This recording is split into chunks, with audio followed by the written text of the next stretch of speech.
Salam alaikum les amis. Bienvenue dans la nouvelle aventure de la série Matras avec le deuxième tome sur la vie du prophète Mohammed sur lui la paix et le salut.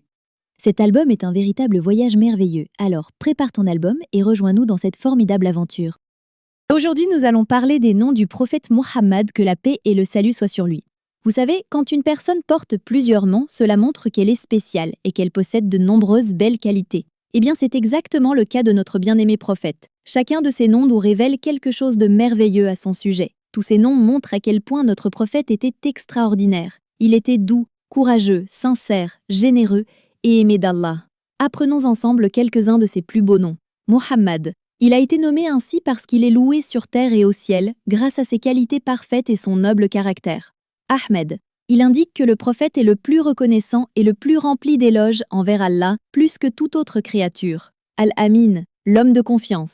Même avant d'être prophète, tout le monde lui faisait confiance. Al-Bashir, celui qui annonce une bonne nouvelle. Il annonçait la récompense pour ceux qui font le bien. Nabiyyur Rahma, le prophète de la miséricorde. Il a été envoyé comme un cadeau plein de compassion pour tous les mondes.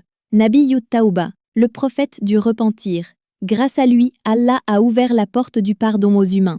Al-Fatih, celui par qui Allah a ouvert la porte de la droiture. Grâce à lui, le droit chemin a été clairement montré. Al-Mutawakkil, celui qui place toute sa confiance en Allah. Il gardait toujours foi en Allah, même dans les moments difficiles.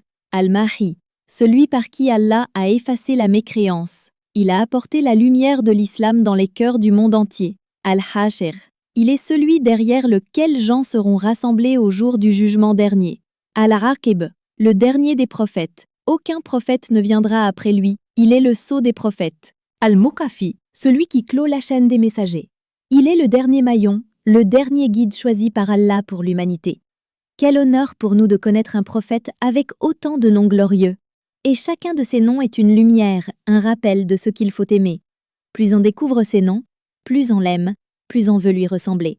Question pour toi, quel est le nom du prophète que tu trouves le plus beau? Dessine-le, apprends-le et explique-le à quelqu'un que tu aimes. Ô Allah, fais que nous connaissions ton prophète, que nous aimions ses qualités et que nous suivions son chemin. Matras, apprendre, s'amuser, gagner.